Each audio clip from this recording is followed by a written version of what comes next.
আর হযরত দাউদ আলাইহিস সালামের লাশের সঙ্গে পাখিদের এক অলৌকিক ঘটনা ঘটেছিল, যা অন্য কোনো নবী রাসূলের মৃতদেহের সঙ্গে ঘটেনি। দাউদ আলাইহিস সালামের মৃতদেহের সঙ্গে পাখিদের সেই অলৌকিক ঘটনা বিস্তারিত আকারে তুলে ধরব ইনশাআল্লাহ। হযরত দাউদ আলাইহিস সালাম যখন রাজকার্য পরিচালনা করতেন অথবা কোথাও সফরে যেতেন, তিনি তার অন্দরমহলের দরজা বাহির থেকে আটকিয়ে যেতেন, আর তার অন্দরমহলের ভিতরে তার স্ত্রীগণ থাকতেন।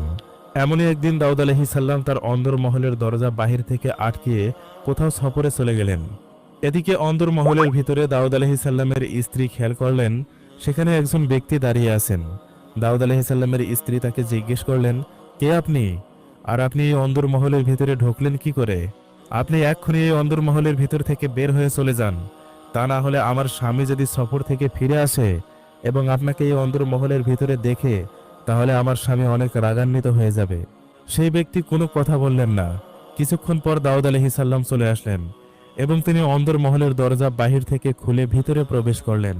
দাউদ আলাইহিস সালাম অন্দরমহলের ভিতরে ঢোকার পর তার স্ত্রী তাকে বললেন, কোনো একজন ব্যক্তি অন্দরমহলের ভিতরে প্রবেশ করেছে এবং আমি তাকে অনেকবার জিজ্ঞেস করেছি, সে আমার প্রশ্নের কোনো উত্তর দেয়নি। হযরত দাউদ আলাইহিস সালাম সেই ব্যক্তির কাছে গিয়ে তাকে বললেন, কে আপনি? আপনি এই অন্দরমহলের ভিতরে ঢুকলেন কি করে?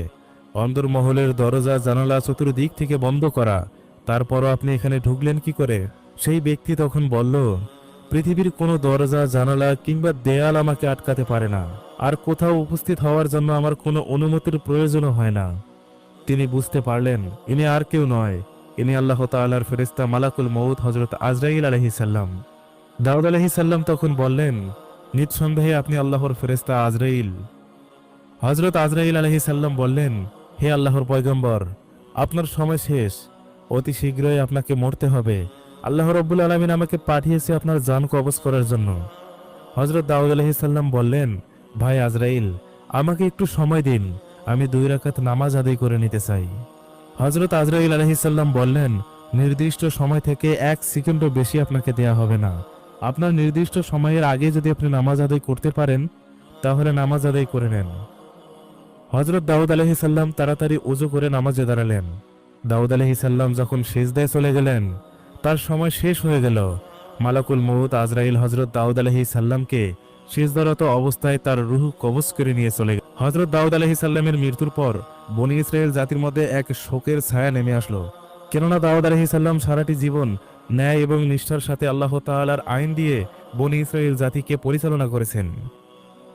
বনী ইসরাইল জাতি তাদের একজন অভিভাবক হারালেন, তাদের একজন মহা বাদশাকে হারালেন, তাদের একজন প্রিয় পয়গম্বরকে হারালেন। দাউদ আলাইহিস সালামের জানাজায় শুধু বনী ইসরাইলি আলেমের সংখ্যাই ছিল 40,000।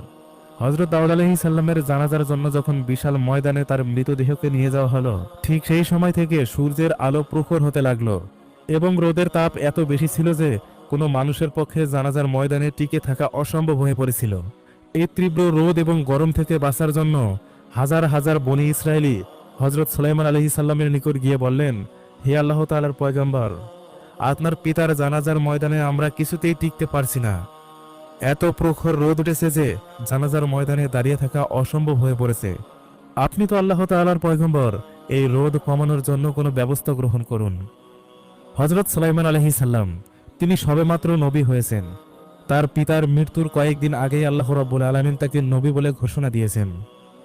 হযরত সুলাইমান আলাইহিস সালাম এই প্রখর রোদ থেকে বনী ইসরাইল জাতিকে বাঁচানোর জন্য তার প্রথম মুজিজা প্রদর্শন করলেন। হযরত সুলাইমান আলাইহিস সালাম ছোটবেলা থেকে অনেক হিকমতপূর্ণ এবং বুদ্ধিমান একজন ব্যক্তিত্ব ছিলেন এবং বনী ইসরাইলের প্রতিটি লোকই সুলাইমান আলাইহিস সালামের হিকমতের প্রশংসা করত। সুলাইমান আলাইহিস সালাম কত বড় হিকমতপূর্ণ এবং বুদ্ধিমান ব্যক্তিত্ব ছিলেন তার ছোটবেলার একটি ঘটনা আপনাদের সামনে তুলে ধরছি। এরপর আলোচনার মূল অংশ ফিরে যাব ইনশাআল্লাহ। হযরত সুলাইমান আলাইহিস সালাম ছোটবেলা থেকে অনেক হিকমতপূর্ণ এবং বুদ্ধিমান ব্যক্তিত্বের অধিকারী ছিলেন। বনী ইসরাইল জাতির প্রতিটি ব্যক্তি সুলাইমান আলাইহিস সালামের বুদ্ধি এবং হিকমত সম্পর্কে অবগত ছিল, কেননা সুলাইমান আলাইহিস সালাম ছোটবেলায় এমন কিছু অলৌকিক ঘটনার প্রদর্শন করিয়েছিলেন যার মাধ্যমে বনী ইসরাইল জাতিরা অনেক অবাক এবং আশ্চর্য হয়েছিল। সুলাইমান আলাইহিস সালাম ছোটবেলা থেকেই এমন জটিল এবং কঠিন বিচার সম্পূর্ণ করতেন যা দাউদ আলাইহিস সালামও করতে সক্ষম ছিল না। হযরত সুলাইমান আলাইহিস সালামের ছোটবেলার একটি অলৌকিক এবং আশ্চর্যজনক বিচারের ঘটনা আপনাদের সামনে তুলে ধরছি। সুলাইমান আলাইহিস সালামের বয়স যখন মাত্র 13 বছর, ওই সময় বনি ইসরায়েল জাতির বাদশাহ ছিল সুলাইমান আলাইহিস সালামের পিতা দাউদ আলাইহিস সালাম। দাউদ আলাইহিস সালামের দরবারে এমন একটি কঠিন বিচার আসলো যে বিচারটি কারো পক্ষে সম্পূর্ণ করা সম্ভব হচ্ছিল না। একজন মহিলার বিরুদ্ধে কুকুরের সঙ্গে জিনায় লিপ্ত হওয়ার অপবাদ এসেছিল। ওই সময় বনি ইসরায়েল জাতির মধ্যে অত্যন্ত সুন্দরী রূপসী রমণী একজন নারী ছিল, যে নারীটির বিবাহের উপযুক্ত বয়স হওয়া সত্ত্বেও তিনি অবিবাহিত ছিলেন। প্রতিদিনই বনি ইসরায়েলের বখাটে যুবকরা সেই মহিলাকে বিবাহ করার জন্য তার বাড়ির আশেপাশে ভিড় জমাতেন। এতে করে সেই সুন্দরী মহিলা বিরক্ত ছিলেন। একদিন সেই সুন্দরী মহিলা বিচারকের শরণাপন্ন হলেন। হযরত দাউদ আলাইহিস সালাম বনি ইসরায়েল জাতির জন্য ওই সময় যে বিচারক নিযুক্ত করেছিলেন, এই সুন্দরী মহিলা সেই বিচারকের কাছে গেলেন এবং সেই বিচারককে বললেন, হে মহামান্য বিচারক, আমি এখন বিবাহ করতে চাচ্ছি না, কিন্তু আমার সম্প্রদায়ের কিছু লোক আমাকে প্রতিদিনই বিরক্ত করে থাকে বিবাহ করার জন্য। আপনি তাদের বিরুদ্ধে ব্যবস্থা গ্রহণ করুন। বিচারক এই মহিলার রূপ, যৌবন এবং সৌন্দর্য দেখে অনেক মুগ্ধ হয়ে গেল।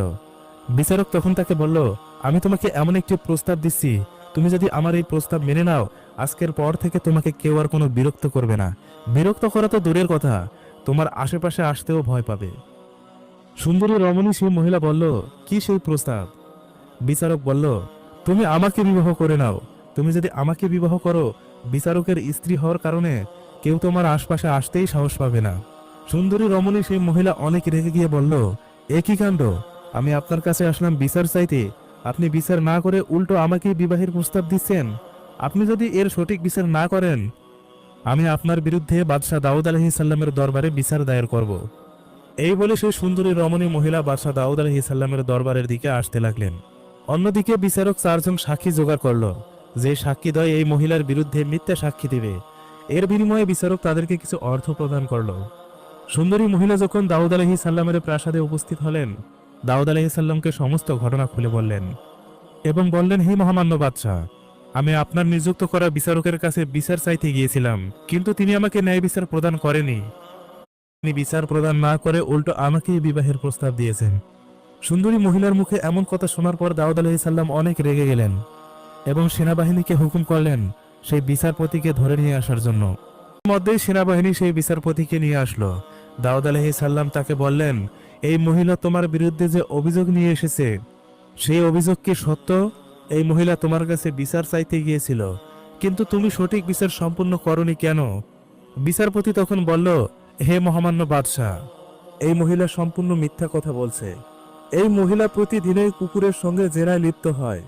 গ্রামের অনেক লোকই তাকে বিবাহের প্রস্তাব দিয়েছে, কিন্তু তার উপযুক্ত বয়স হওয়া সত্ত্বেও সে এখনো অবিবাহিত। তার এই অবিবাহিত থাকার পিছনের কারণ হলো সে প্রতিদিনই কুকুরের সঙ্গে জেনায় লিপ্ত হয়। হযরত দাউদ আলাইহিস সালাম সুন্দরী মহিলাকে জিজ্ঞেস করলেন, বিচারপতি তোমার বিরুদ্ধে যে অভিযোগ নিয়ে এসেছে, সেই অভিযোগ কি সত্য? সুন্দরী রমণী মহিলা কান্না ভরা কণ্ঠে বলল, হে মহামান্য বাদশাহ, তিনি সম্পূর্ণ মিথ্যে কথা বলছেন। বিচারপতি তখন বলল, হে মহামান্য বাদশাহ, আল্লাহ তাআলার পয়গম্বর, আমি আমার কথার পক্ষে 4 জন সাক্ষী উপস্থিত করতে পারবো। অতঃপর বিচারপতি 4 জন সাক্ষী উপস্থিত করল, যাদেরকে ইতোমধ্যেই বিচারপতি মিথ্যা সাক্ষ্য দেওয়ার জন্য টাকা দিয়ে কিনে রেখেছিল। অতঃপর সেই 4 জন ব্যক্তি সাক্ষী দিল, হে আল্লাহ তাআলার পয়গম্বর মহামান্য বাদশাহ, এই মহিলা প্রতিদিনই কুকুরের সঙ্গে জিনায় লিপ্ত হয় এবং কুকুরের সঙ্গে জিনায় লিপ্ত হওয়া অবস্থায় আমরা 4 জন ব্যক্তি তাকে হাতে নাতে ধরেছি। এই 4 জন সাক্ষীর স্বাক্ষর ভিত্তিতে দাউদ আলাইহিস সালাম বিচারের রায় দিলেন, এই মহিলা যেহেতু কুকুরের সঙ্গে জিনায় লিপ্ত হয়েছে, অতএব এই মহিলাকে কোমর থেকে মাটির নিচে পুঁতে পাথর নিক্ষেপ করে হত্যা করা হোক। দাউদ আলাইহিস সালামের কিছু সৈন্য সেই সুন্দরী মহিলাকে টেনে হিঁচড়ে নিয়ে যাচ্ছিল মরুভূমির দিকে, যেখানে তাকে মাটিতে পুঁতে পাথর নিক্ষেপ করে হত্যা করা হবে। এমন সময় উপস্থিত ব্যক্তিদের মধ্য থেকে একজন মহিলা বলতে লাগলো, এই মহিলা তো অনেক দিনদার, পরহেজগার এবং ইমানদার। এই মহিলা কি কুকুরের সঙ্গে জিনায় লিপ্ত হওয়ার মতো নিকৃষ্ট কাজ করতে পারে? এটা তো আমাদের কখনোই বিশ্বাস হচ্ছে না। সেখানে হযরত সুলাইমান আলাইহিস সালামও উপস্থিত ছিল। হযরত সুলাইমান আলাইহিস সালামের বয়স তখন মাত্র 13 বছর। এই মহিলার এই কথা সুলাইমান আলাইহিস সালামের কান পর্যন্ত চলে গেল। ছোটবেলা থেকেই সুলাইমান আলাইহিস সালাম অনেক হিকমতপূর্ণ ব্যক্তি ছিলেন, তাই সুলাইমান আলাইহিস সালাম বুঝতে পারলেন নিঃসন্দেহে এই বিচারের মধ্যে কোনো সমস্যা রয়েছে। এই বিচার সঠিকভাবে সম্পূর্ণ হয়নি। সুলাইমান আলাইহিস সালাম তার পিতাকে বললেন, আব্বাজান, আপনি যদি আমাকে অনুমতি প্রদান করেন, এই বিচারটি আবার আমি নতুন করে করতে চাই। আমার মনে হচ্ছে এই বিচারের এখনো অনেক বড় একটি অংশ বাকি রয়েছে, এবং আমার এটাও মনে হচ্ছে এই মহিলা সম্পূর্ণ নির্দোষ। হযরত দাউদ আলাইহিস সালাম তার 19 জন পুত্র সন্তানের মধ্যে সুলাইমান আলাইহিস সালামকে বেশি আদর করতেন এবং বেশি ভালোবাসতেন। কেননা দাউদ আলাইহিস সালামও ভালো করে জানতেন তার পুত্র সুলাইমান অন্যান্য পুত্রদের থেকে আলাদা। সুলাইমান মুখ দিয়ে যা বলে তার পিছনে নিঃসন্দেহে কোনো রহস্য থাকে। অতঃপর দাউদ আলাইহিস সালাম বললেন, হে সুলাইমান, তুমি যদি এই বিচারটি নতুনভাবে করো এবং নতুন একটি রায় উপস্থাপন করতে পারো, তাহলে সেটা আমাদের সকলের জন্যই হবে মঙ্গলজনক। অতঃপর সুলাইমান আলাইহিস সালাম পুনরায় সেই মহিলাকে ডাকলেন এবং 4 জন সাক্ষীকে উপস্থিত করালেন। সুলাইমান আলাইহিস সালাম সেই সুন্দরী মহিলাকে জিজ্ঞেস করলেন, আপনি কি সত্যিই কুকুরের সঙ্গে এরকম নিকৃষ্ট কাজে লিপ্ত হয়েছিলেন? সেই সুন্দরী রমণী কান্না ভরা কণ্ঠে বললেন, হে মাননীয় শাহজাদা, আমি আল্লাহর নামে কসম করে বলছি, আমি কোনোদিনই এরকম নিকৃষ্ট কাজ করতে পারি না। অতঃপর সুলাইমান আলাইহিস সালাম সেই 4 জন সাক্ষীকে আলাদা আলাদা কক্ষে নিয়ে গেলেন এবং তাদেরকে আলাদা আলাদাভাবে জিজ্ঞেস করলেন, ওই মহিলা যে কুকুরের সঙ্গে জেনায় লিপ্ত হয়েছিল, সেই কুকুরের গায়ের রং কি ছিল? সুলাইমান আলাইহিস সালাম তাদের 4 জনকে আলাদা আলাদা কক্ষে নিয়ে গিয়ে জিজ্ঞেস করার কারণে সেই 4 জন সাক্ষী আলাদা আলাদা কুকুরের গায়ের রঙের কথা বলল। এ থেকে স্পষ্ট হলো সেই 4 জন সাক্ষী মিথ্যা সাক্ষী দিয়েছে। অতঃপর সুলাইমান আলাইহিস সালাম তার পিতা দাউদ আলাইহিস সালামের কাছে গিয়ে বললেন, আব্বাজান, এই সাক্ষীদ্বয় টাকার কাছে বিক্রি হয়ে মিথ্যা সাক্ষী উপস্থাপন করেছে। দাউদ আলাইহিস সালাম বললেন, তুমি কিভাবে বুঝলে? সুলাইমান আলাইহিস সালাম বললেন, আব্বাজান, আমি এই 4 জনকে আলাদা আলাদা কক্ষে নিয়ে গিয়ে আলাদা আলাদাভাবে জিজ্ঞেস করলাম, ওই মহিলা যে কুকুরের সঙ্গে জিনায় লিপ্ত হয়েছিল, সেই কুকুরের গায়ের রং কি ছিল? তাদেরকে আলাদা আলাদাভাবে জিজ্ঞেস করার কারণে তারা আলাদা আলাদা কুকুরের গায়ের রঙের কথা বলল। তারা যদি সত্যি সেই মহিলাকে কুকুরের সঙ্গে জিনায় লিপ্ত হতে দেখত এবং হাতে নাতে ধরত, তাহলে 4 জনেই একই কথা বলতো, কিন্তু 4 জনেই ভিন্ন কথা বলল। এ থেকে স্পষ্ট এই মহিলা নির্দোষ এবং এই সাক্ষীদ্বয় মিথ্যা সাক্ষী দিয়েছে। দাউদ আলাইহিস সালাম অত্যন্ত রেগে গেলেন এবং রেগে গিয়ে সেই 4 জন সাক্ষীকে বললেন, তোমরা সত্যি করে বলো, তোমরা কেন মিথ্যা সাক্ষী দিয়েছ? যদি সত্যি কথা না বলো, তাহলে তোমাদের 4 জনকে আমি শুলে চড়িয়ে হত্যা করব। 4 জন সাক্ষী ভয়ে থরথর করে কাঁপছে। তারা কাঁপা কাঁপা কণ্ঠে বলতে লাগলো, হে মহামান্য বাদশাহ, আমরা মিথ্যা সাক্ষী দিয়েছি। এই বিচারপতি আমাদের টাকার লোভ দেখিয়ে আমাদের মিথ্যা সাক্ষী দিতে বাধ্য করেছে। এই মহিলা সম্পূর্ণ নির্দোষ। এই মহিলা কখনোই এরকম নিকৃষ্ট কাজ করতে পারে না। অতঃপর দাউদ আলাইহিস সালাম বিচারের রায় প্রদান করলেন। বিচারপতি এবং 4 জন সাক্ষীকে উপযুক্ত সাজা দিলেন। এই বিচারটি সঠিকভাবে সম্পূর্ণ হয়েছে একমাত্র সুলাইমান আলাইহিস সালামের কারণেই।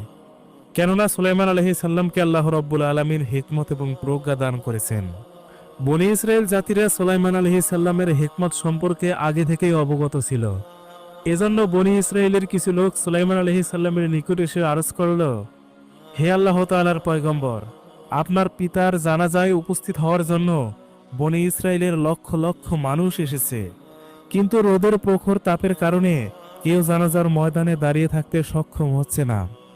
আপনি তো একজন হিকমতপূর্ণ ব্যক্তিত্ব, আপনি আল্লাহ রাব্বুল আলামিনকে বলুন, অথবা আপনার মুজিজা প্রদর্শন করে এই রোদ থেকে আমাদেরকে রক্ষা করুন, যাতে আমরা আমাদের প্রিয় পয়গম্বরের জানাজা অতি সুন্দর এবং সুশ্রীভাবে আদায় করতে পারি। হযরত সুলাইমান আলাইহিস সালাম সেদিন যে মুজিজা প্রদর্শন করলেন, এই মুজিজাই ছিল তার নবুয়তের প্রথম মুজিজা। সুলাইমান আলাইহিস সালামকে আল্লাহ রাব্বুল আলামিন গোটা পৃথিবীর বাদশাহী দান করেছিলেন। শুধু মানুষেরই বাদশাহ ছিলেন না তিনি, 18,000 মাখলুকাত সবকিছুই সুলাইমান আলাইহিস সালামের অনুগত ছিল এবং 18,000 মাখলুকাত সবকিছু সুলাইমান আলাইহিস সালামের হুকুম মানতে বাধ্য ছিল। সুলাইমান আলাইহিস সালাম পাখিদের উদ্দেশ্যে বললেন, হে পক্ষীকুল, বনী ইসরায়েলীদেরকে প্রখর রোদ থেকে রক্ষা করার জন্য তোমরা ছায়া প্রদান করো। সুলাইমান আলাইহিস সালামের হুকুম পাওয়া মাত্রই কোটি কোটি পাখি সেখানে এসে উপস্থিত হলো এবং দাউদ আলাইহিস সালামের জানাজার ময়দানের উপরে তাঁবুর মতো পাখা মেলে ছায়া প্রদান করতে লাগলো। পাখিদের এই কাজে সবচেয়ে বেশি ভূমিকা রেখেছিল বাজ পাখি।